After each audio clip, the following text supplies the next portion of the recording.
जय श्री कृष्णा। नमस्कार दोस्तों, स्वागत है आप सभी का हमारे यूट्यूब चैनल में। हर साल ज्येष्ठ मास की अमावस्या को उत्तर भारत की सुहागिन महिलाएं पूर्णिमा के दिन वट सावित्री का व्रत करती हैं। आइए सुनते हैं वट सावित्री की व्रत कथा, जो इस प्रकार है। भद्र देश के एक राजा थे, उनका नाम अश्वपति था। भद्र देश के राजा अश्वपति की कोई संतान नहीं थी। उन्होंने संतान प्राप्ति के लिए पूरे मंत्रों उच्चारण के साथ प्रतिदिन 1,00,000 आहुतियाँ दी। 18 वर्षों तक यह क्रम जारी रहा। इसके बाद उन पर कृपा हुई और उनके यहाँ एक कन्या ने जन्म लिया। उस कन्या का नाम सावित्री रखा गया। अब सावित्री बड़ी हो गई और बड़ी होकर वो बहुत ही रूपवान हो गई। उसके योग्य कोई भी वर नहीं मिल रहा था। वर ना मिलने की वजह से सावित्री के पिता बहुत दुखी थे। उन्होंने अपनी कन्या सावित्री से कहा कि तुम स्वयं ही अपने लिए योग्य वर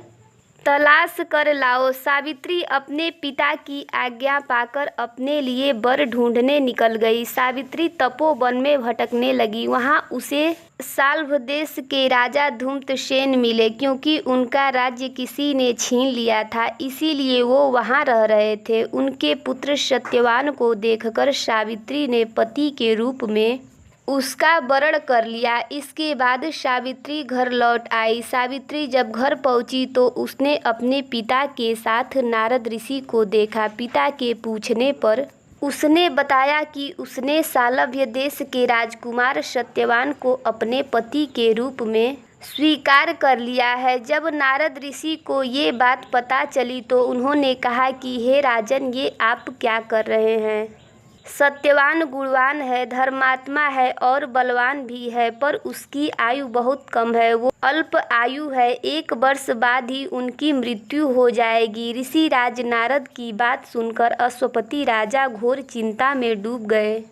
उन्होंने सावित्री से कहा, पुत्री, तुमने जिस राजकुमार को अपने वर के रूप में चुना है वह अल्प आयु है। तुम्हें किसी और को अपना जीवन साथी बनाना चाहिए। इस पर सावित्री ने कहा, पिताजी, आर्य कन्याएं पति का एक ही बार वरण करती हैं। राजा एक ही बार आज्ञा देता है और पंडित एक ही बार प्रतिज्ञा करते हैं और कन्यादान भी एक ही बार किया जाता है। सावित्री हठ करने लगी और बोली, मैं सत्यवान से ही विवाह करूंगी। जब सावित्री नहीं मानी तो राजा अश्वपति ने सावित्री का विवाह सत्यवान से करा दिया। सावित्री अपने ससुराल पहुंचते ही अपने सास ससुर की सेवा करने लगी। समय बीतने लगा। नारद मुनि ने सावित्री को पहले ही सत्यवान की मृत्यु के दिन के बारे में बता दिया था। वह दिन जैसे जैसे करीब आने लगा, सावित्री अधीर होने लगी। सावित्री ने 3 दिन पहले से ही उपवास रखना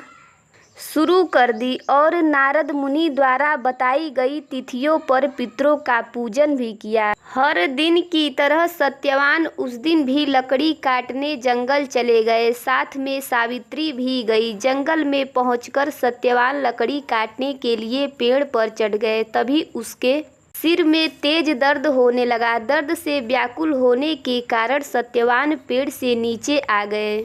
सत्यवान के सिर को गोद में रखकर सावित्री सत्यवान का सिर सहलाने लगी। तभी वहां यमराज आते दिखाई दिए। यमराज अपने साथ सत्यवान को ले जाने लगे। सावित्री भी उनके पीछे पीछे चल पड़ी। यमराज ने सावित्री को समझाने की कोशिश की कि यही विधि का विधान है, पर सावित्री नहीं मानी और यमराज के पीछे पीछे चल पड़ी।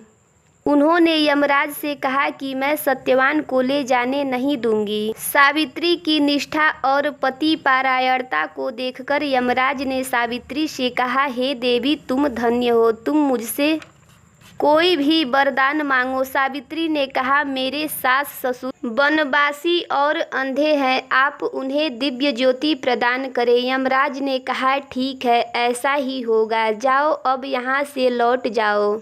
लेकिन सावित्री अपने पति सत्यवान के पीछे पीछे चलती रही। यमराज ने कहा, देवी, तुम वापस जाओ। सावित्री ने कहा, भगवान, मुझे अपने पति देव के पीछे पीछे चलने में कोई परेशानी नहीं है, पति के पीछे चलना मेरा कर्तव्य है। सावित्री की ये बात सुनकर यमराज ने उन्हें एक और वर मांगने को कहा। सावित्री बोली, मेरे ससुर का राज्य छिन गया है, आप पुनः वापस दिला दें। यमराज ने सावित्री को यह वरदान भी दे दिया और कहा, अब तुम यहाँ से लौट जाओ। लेकिन सावित्री पीछे पीछे चलती रही। सावित्री को चलता देख यमराज ने सावित्री को तीसरा वरदान मांगने को कहा। इस पर सावित्री ने 100 संतान और सौभाग्य का वर मांग लिया। यमराज ने इसका वरदान भी सावित्री को दे दिया। सावित्री ने यमराज से कहा, प्रभु, मैं एक पतिव्रता पत्नी हूँ, आपने मुझे पुत्रवती होने का, संतान का वरदान दिया है, अब आप मेरे पति को कैसे ले जा सकते हैं। यह सुनकर यमराज को सत्यवान के प्राण छोड़ने पड़े। यमराज अंतर ध्यान हो गए और सावित्री उसी बट वृक्ष के पास आ गई जहां उसके पति का मृत शरीर पड़ा था और सत्यवान फिर से जीवित हो गए और दोनों खुशी खुशी अपने राज्य की ओर चल पड़े। जब दोनों घर पहुंचे तो उन्होंने देखा कि उनके माता पिता की आंखों की दृष्टि लौट आई है। इसके बाद उन्हें उनका राज्य भी वापस मिल गया।